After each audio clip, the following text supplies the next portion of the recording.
विधायक बने हैं और सांसद चुनाव लड़के आए हैं, ये अवसर देने वाले ये महापुरुष हैं। ये महापुरुष नहीं होते, हो सकता है ये देश आजाद नहीं होता, और देश आजाद नहीं होता तो संविधान लागू नहीं होता, लोकतांत्रिक व्यवस्था नहीं होती, और लोकतांत्रिक व्यवस्था नहीं होती तो हर 5 साल में चुनाव नहीं होते। तो पुनः इन महापुरुषों को नमन। साथ ही हमारे मंच पे विराजमान यहाँ के स्थानीय विधायक महोदय,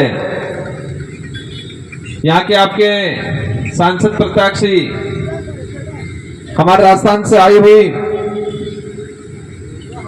हमारी टीम,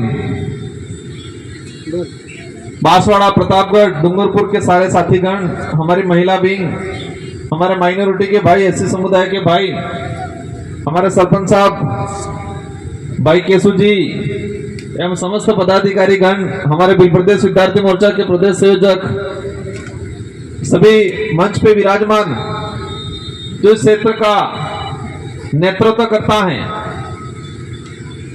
आप सब इन सब पे आशा लगा के बैठे हो कि इस क्षेत्र का, इस समाज का आने वाले भविष्य का कुछ अच्छा करेंगे। इन सारे नेतृत्वकर्ताओं को मेरी ओर से ये लोकसभा चुनाव का जो अग्रिम बधाई देना चाहूंगा। इस पांडाल में विराजमान माताएं, बहनें, बड़े बुजुर्ग, युवा साथी, शायद भारत देश के अंदर ये इलाका ऐसा होगा, यहाँ ये सभा ऐसी होगी, ये पार्टी ऐसी होगी कि तपती धूप में, कड़ी धूप में कहीं फ्रीज कूलर नहीं लगा है। तपती धूप में लोग बैठे हैं, जनता आराम से सुन रही है। ये शायद कहीं बड़ी सभाओं में, कोई बड़ी पार्टियों में ऐसा नहीं होता होगा। ये हमारे लिए, आपके लिए उपलब्धि है। बड़ी पार्टियों में देखते हैं बड़ा टेंट लगता है, बड़ा एसी कूलर लगते हैं, और इसके बावजूद भी जगह खाली रह जाती है, लोग नहीं बैठते हैं। और यहां पर कोई ज्यादा व्यवस्था नहीं है, हल्की सी छाया है, धूप है, इसके बावजूद भी हमारे बड़ा बुजुर्गों से लगा के हमारी माताएं, बहनें, युवा साथी सब सुन रहे हैं। आज मेरा इस कार्यक्रम में, इस लोकसभा चुनाव के दौरान पहला कार्यक्रम है, लेकिन यह जरूर कहूंगा, मध्य प्रदेश वालों ने आज आमंत्रित किया है, मैं आया हूं, यहां पहला कदम रखा है। इस चुनाव में भी आज का दिन मेहनत करेंगे जी जान से, और अपन सब मिलके बालू सिंह जी को जिताएंगे। और आने वाले समय में भी, अब आपने बुला ही लिया है तो हर तरफ से आपको झेलना है, आप तैयार हो जाना आप सब, क्योंकि मध्य प्रदेश इस भारत के मध्य में, इस भारत के मध्य में मध्य प्रदेश, और मध्य प्रदेश के लिए, आदिवासी समाज के लिए 47 सीटें रिजर्व है संविधान में। कितनी है? 47, 40 की 40 से 40 प्लस 7, अपने भाषा में कहें 7.5। 47 आदिवासी समाज के लिए रिजर्व सीटें हैं, ताकि यहां का आदिवासी चुन के जाए और आदिवासी समाज की भलाई के लिए, हक अधिकार के लिए, इतिहास के लिए और शिक्षा के लिए मध्य प्रदेश की विधानसभा में जाके बोले, ये प्रावधान किया है। और 47 एसटी रिजर्व जो सीटें हुई हैं, इन महापुरुषों की वजह से, इन महापुरुषों ने त्याग दिया, बलिदान दिया, शेड्यूल 5 इलाका लागू कराया, संविधान में आदिवासियों का प्रतिनिधित्व तैयार करने के लिए एसटी की रिजर्व सीटें की 47, 7 दिल्ली भेजने के लिए रिजर्व किए, 7 है क्या मध्य प्रदेश में? 6 सीटें एमपी की रिजर्व किए। ये गर्व की बात है, ये गर्व की बात, हमारे पूर्वजों के त्याग बलिदान के बाद ये एसटी रिजर्व हुई, वो गर्व की बात है। लेकिन दुख की बात यह है कि इन सीटों से जाने वाले साथियों ने आज तक हमारे समाज की, क्षेत्र की जनता के संवैधानिक प्रावधान को लागू करने की बात नहीं की। पहली बार भारत आदिवासी पार्टी से और जय संगठन से भाई हमारे गए, यहां के आप लोगों ने उनको जिताया और जिताने के बाद कमलेश्वर जी को भेजा और समाज की बात की। देश की आजादी के बाद पहली बार हुआ होगा।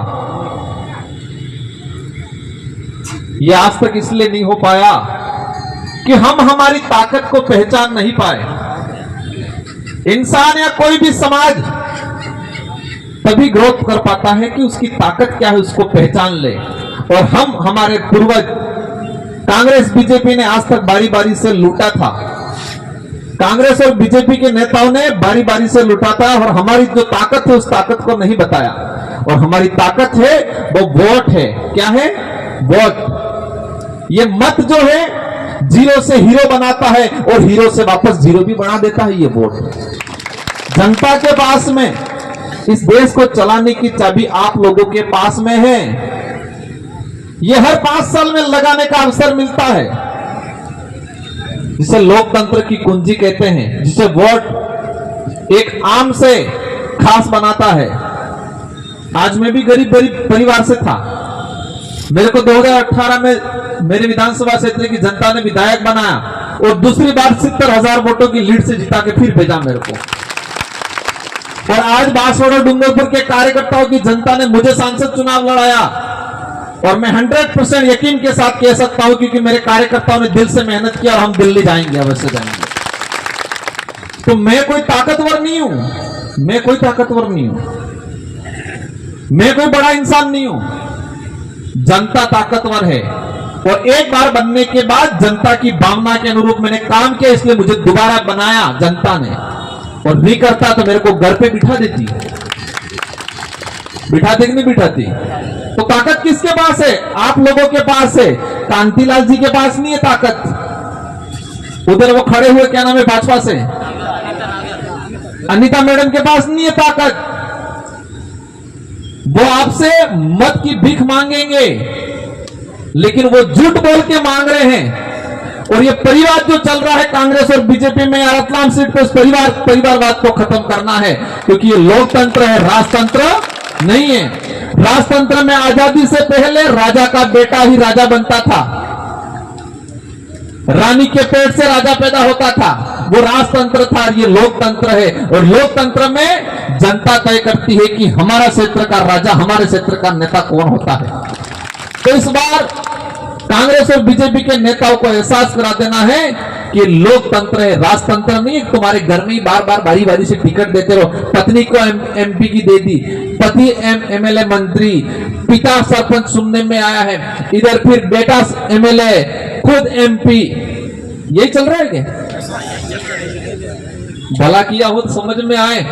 आज तक शेड्यूल 5 के हमारे बच्चों में गांवों में शिक्षा नहीं मिल रही है, गरीबी है। हमारा जो आदमी अनाज पका रहा है उसको उचित मूल्य पे इन शहरों में वाजिब दाम मिलना चाहिए। बात करी किसी ने? जल जंगल जमीन की लड़ाई लड़ी। आज ये प्रोजेक्ट निकल रहा है। बातें इतनी है कि शाम हो जाए लेकिन आगे 3-4 और कार्यक्रम है। लेकिन मैं आप सबको यही बताना चाहूंगा कि इन लोगों ने बारी बारी से ठगने का काम किया है।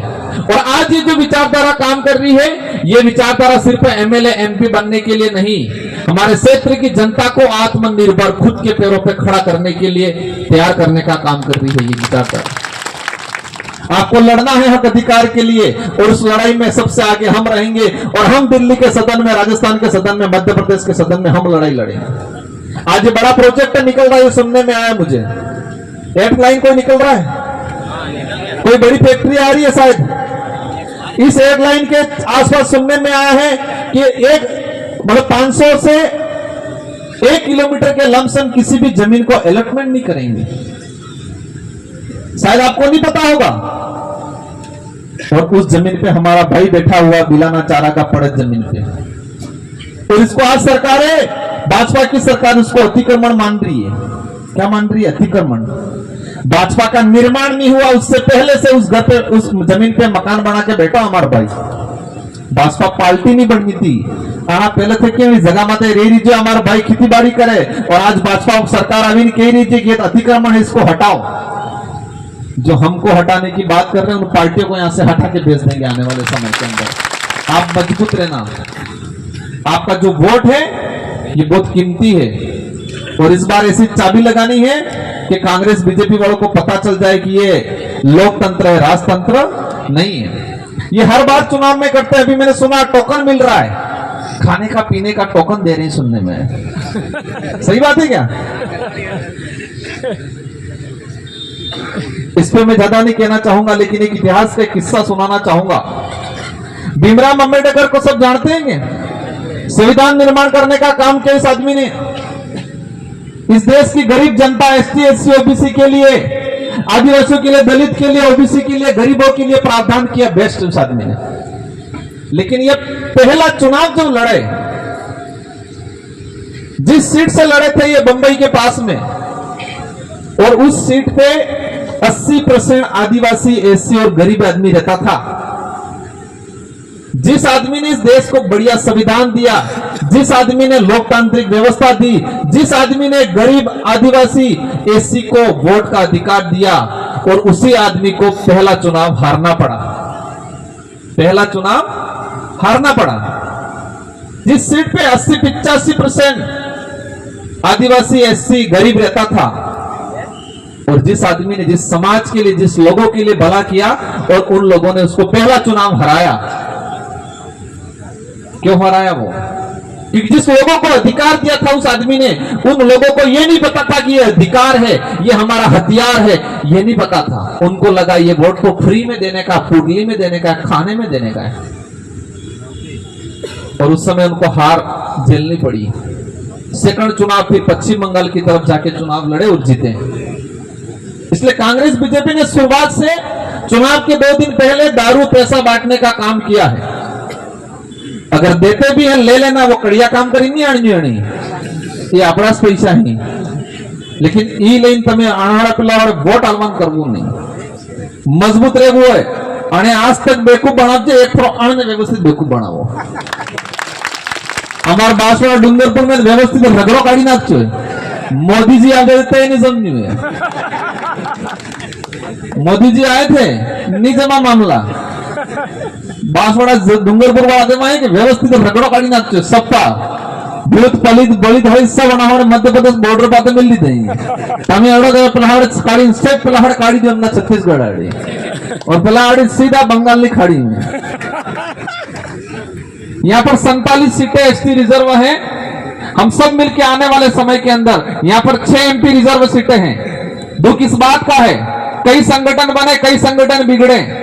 आम जनता ने दिल से भरोसा किया, उन पे आशा लगा के बैठे, लेकिन वक्त आने पे वो पलट गए, डिसीजन पे पलट गए। लेकिन अब ऐसा नहीं होगा। हम सब मिलके यहाँ पर मजबूत संगठन बनाएंगे, भारत आदिवासी पार्टी को मजबूत बनाएंगे, और इस क्षेत्र में मजबूती से के साथ लड़ेंगे, और हमारे युवाओं के लिए बेहतर काम करेंगे, आने वाली पीढ़ी के लिए बेहतर काम करेंगे। और मैं आपको आश्वस्त दिलाता हूं, बालू सिंह भाई और आपके स्थानीय विधायक, अब बालू सिंह जी पढ़े लिखा आदमी है, उस आदमी को 19 ट्रांसफर किए। इस आदमी ने फ्री में कोचिंग शुरू करवाई बच्चों को पढ़ाने के लिए, फ्री में कोचिंग। क्या बीजेपी कांग्रेस के नेताओं ने कराई आज तक? वो तो सिर्फ चुनाव में दारू और पैसा बांटने का काम करेंगे। अब आपको तय करना है कि आपके भविष्य की लड़ाई बालू सिंह जी लड़ेंगे, वो लड़ेंगे। वो खुद की लड़ाई लड़ रहे हैं, उनकी पार्टी की लड़ाई लड़ रहे हैं, ये समाज की लड़ाई लड़ रहे हैं, आने वाली पीढ़ी की लड़ाई लड़ रहे हैं। प्रत्येक वर्ग, हर वर्ग का गरीब आदमी जो मानवता में विश्वास करता है, उन सब की लड़ाई लड़ने का काम करेंगे। इन्हीं शब्दों के साथ आप सबको धन्यवाद, आभार, जय जोहार। एक बार नारा लगा देंगे, जीतेगा भाई जीतेगा, जीतेगा भाई जीतेगा, बालू सिंह जीते।